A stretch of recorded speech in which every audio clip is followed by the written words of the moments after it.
Assalamu alaikum. Welcome to NTV's weekly talk show, Talking Point. I'm your host, Syed Neaz Ahmed. Today in our studios, we have got a very distinguished guest, Mr. Nadeem Qadir. He is Press Minister of Bangladesh High Commission in the United Kingdom. He is a well-known journalist back home, very eminent, a Dag Hammarskjöld scholar, and author of several books. One of the books that he has written is Realities of Democracy and Crises. We'll talk about the crises later, but we'll definitely talk about the democracy. When he accepted this position, I read somewhere that he said, it's a big responsibility and a big challenge. I accept that it's a big responsibility, but why did he say it's a challenge? We'll talk about that later too. How did it all start, Nadeem Qadir? Was it a choice by accident, or you were just in the right place at the right time? Being a journalist? Yes, being a journalist. Absolutely by choice. By choice. My mother was dead against it. She wanted me either to follow my father, to be an army officer, or to become a doctor, engineer. Become a bureaucrat. And she wanted me to join the civil service and the foreign ministry. So in some ways, I think I fulfilled her wishes by, coming here, yes, many years later. So journalism is a passion for me, and I started very young. Did you study for that? Relatively, I'm a student of international relations. Right. So it is related, and yes. I started my journalism way back in 1980 when I joined the university. I became the university correspondent of at that point of time, it was the largest English weekly, The Holiday. Yes. Mr. Nadeem Qadir S1 was the editor. So I used to write for that paper now and then one day there was a strike in the university, and I wrote to him that I have enough abundance of time besides my studies, if I could be more active as a reporter. Interestingly, I will never forget that. I tried to preserve it for a long time, but in this movements, shifting house and all that, he wrote back in his weekly, the Nadeem, come and see me, and he published my whole letter, that why I wanted to come and do this work. Great. So that was the start. Right. And I never looked back. Right, great. So did you work with the Holiday? Yes, I did. Yes, I know you have been writing for the Star, Delhi Star. Yeah, I was a columnist for Delhi Star. But you didn't write for New Age. New Age, I did. You did once in a while. Yes, once in a while. Whenever I love writing, and there's an opportunity, I do write. And it was a very interesting trip to Pakistan because, circumstances of my family and Pakistan all put together, I found that trip to be very interesting. And I came back and I told Nurul Kabir that there's interest in it, and he said, why don't you write for us? I said, okay. Yes, so I wrote a series across Pakistan in 7 days. So, and of late, I write for the Dhaka Tribune, the flip side. Yes.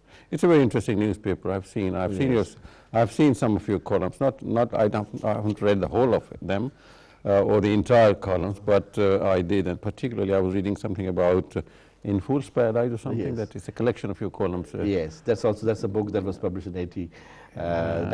You have been writing for Daily Star. Daily Star, yes. That was the name of my column in Daily Star. Yes. We will talk about that too. Let's get down to business and say, since you are a journalist, and I have had the pleasure of interviewing some very well-known journalists like as you are. No, well, thanks for your kind words, but I'm still trying to be. Well, it's the same chair. that Mark Tully was sitting there. I'm very honored. Alan Hart was sitting there. Yes, Martin Lam was sitting there. Thank you so much for giving me this opportunity. You are one of us. Definitely. We haven't done badly, have we? How would you describe journalism today, and what does it involve? In Bangladesh? Yeah. Well, I think it's a very thriving media we have in Bangladesh. We have 20 plus television channels, more on the way. We have many newspapers, online and others. So I think it's a booming side, and young people are being drawn to journalism. They find when you say booming, is it booming business? No, business-wise, it's not too good. You are in the industry also, so you understand that there's too many people sharing the same cake. Yeah. So it's difficult. But if the size becomes smaller. Like your program, it's different. So you have to have innovative ideas to sell, and if you can sell well, you have the Ekattu channel in Dhaka, the Machranga channel in Dhaka. They are doing good programs, and they are very professional, and that's why things work out well. But whether they can sell, that's a different story. Yes, but they have a good viewership. We have the TRP rating, I know very well, so it's very good in the rating also. Probably they don't need money. No, they don't need money. Of course they don't need money. How can they pay the salary? How can they run it? But the thing is, you have to remember that television or anything, or newspaper or a monthly magazine, this is not a garment industry. This is not a textile factory that you put in money and next day the shirt comes out and you sell it and you have the money. You have to invest, but you have to wait a few years to get your investment back. You have to have that patience and that kind of professionalism in you recruit the right kind of people. I've done that, and last where I was working before joining the government, it was 18 News. We did the same thing. We recruited young people, promising people, and we didn't have a huge budget. At the very fag end, I tried to set up the news channel for Asian television.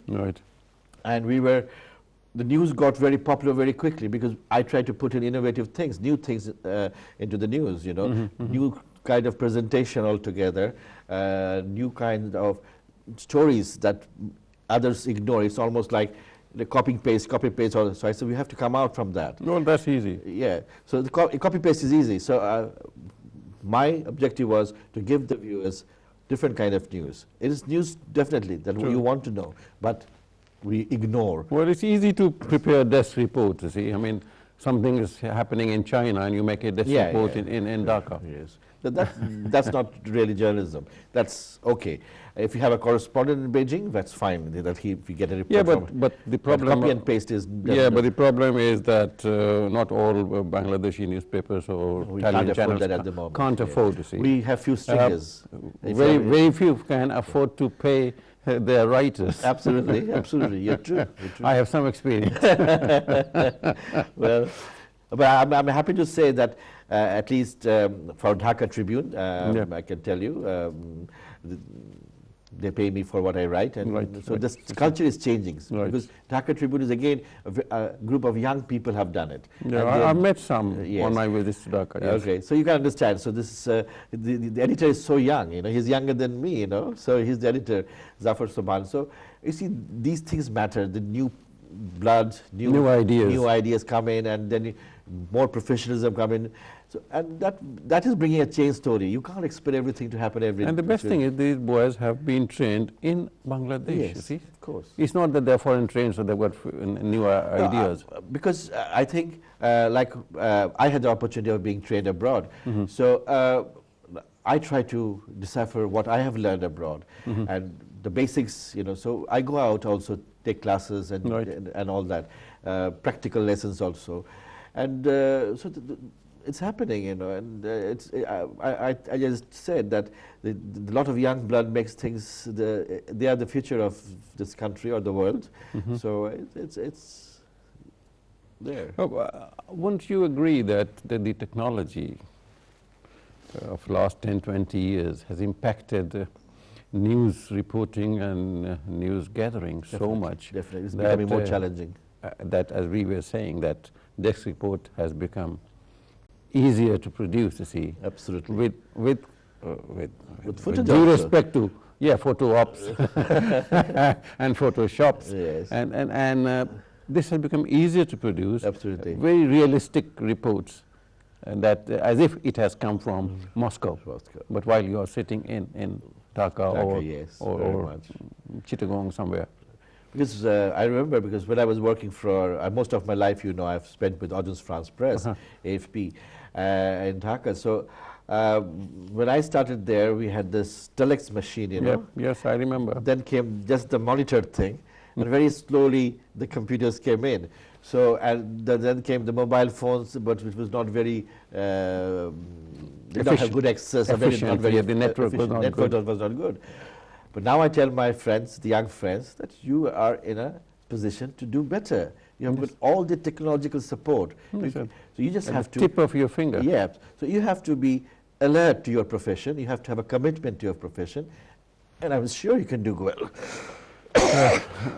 Sorry. Okay, it's time for us to take a break, and then when we come back, we'll definitely talk more about journalism in Bangladesh, and with you around, I think I'm going to have a heyday. Thank you. Thank you. Don't go away. We'll be back soon.